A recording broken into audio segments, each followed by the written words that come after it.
Hello everyone, I am Kenshin, welcome to Speaking History. Today's historical chat is Turing, the protagonist of the new British £50 note. Please subscribe, like, comment, share, and turn on the notification bell, thank you. Before, Jackson talked about the highest value coin in the world. The UK has a currency change that not many people have noticed. The Bank of England has phased out old banknotes including £20 and £50, and has already been revised. Old currency must be used up or deposited in the bank by the end of September 2022. This new version of the banknote is not only made of polymer like the current £5 and £10 notes, but more importantly, it is more difficult to counterfeit.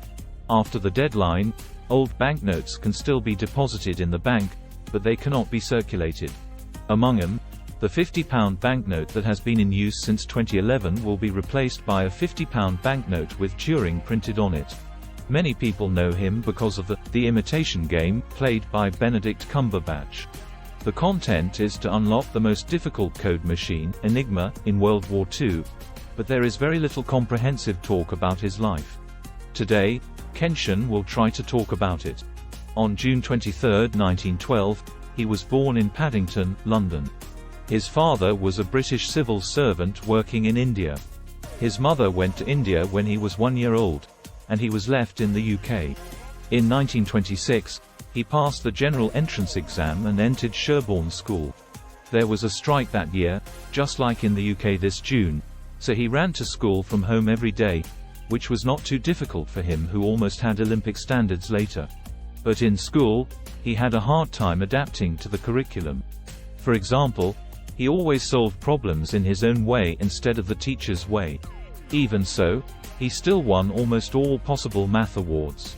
Even the principal said, if he wants to stay in public school, he must aim to receive education.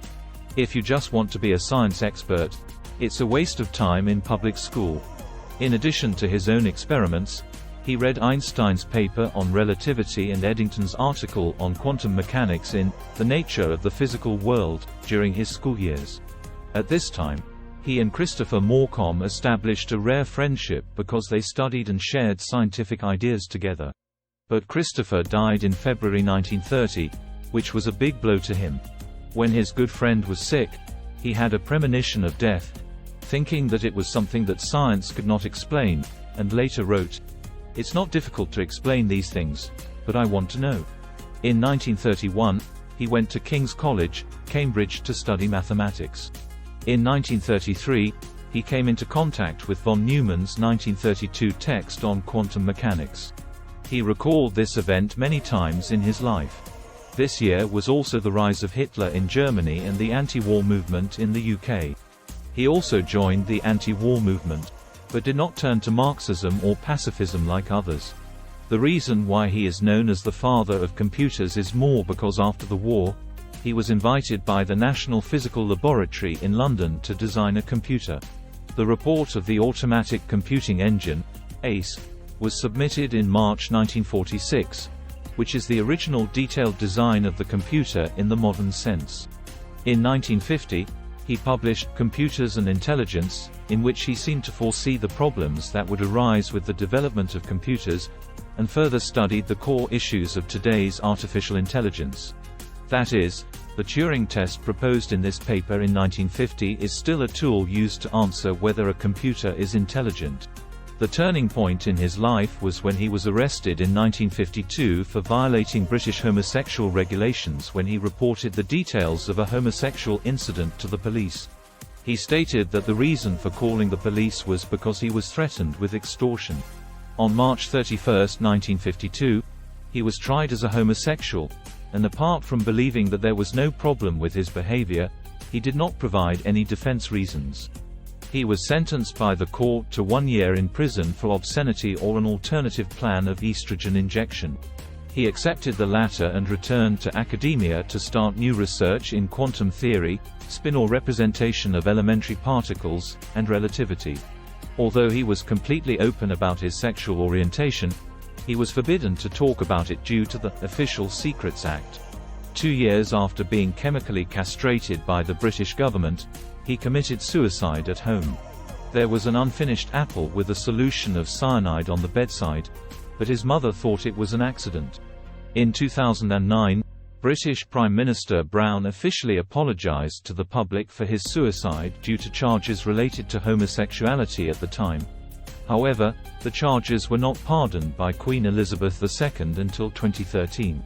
He, who has been forgotten by the world for nearly 60 years, as his childhood friend Christopher said to him, deeply imprinted in his life, "Those who are abandoned by the world can achieve unimaginable things." There is a rumor that when the late Jobs founded Apple Computer, the logo was a tribute to Turing. Is this true? In fact, Kenshin, who has been using Apple for many years, also had doubts. However, during an interview with the BBC during his lifetime, Jobs talked about this and said, "This is actually not true. But, God, we wish it was true. There are too many geniuses in this world who have made contributions, but because of the social relations at that time, they demanded homogeneity, either forced to be ordinary or stigmatized. I hope this world can respect people with different characteristics. If everyone is similar, then who will create and invent? Forget about the brainwashing theory of social screws. Everyone is special in the world, and only by living out your own strengths will you be happy, right?" If you like Kenshin's show, subscribing to the show and liking it is the best support. If you can express your opinion, it would be even better. See you in the next episode.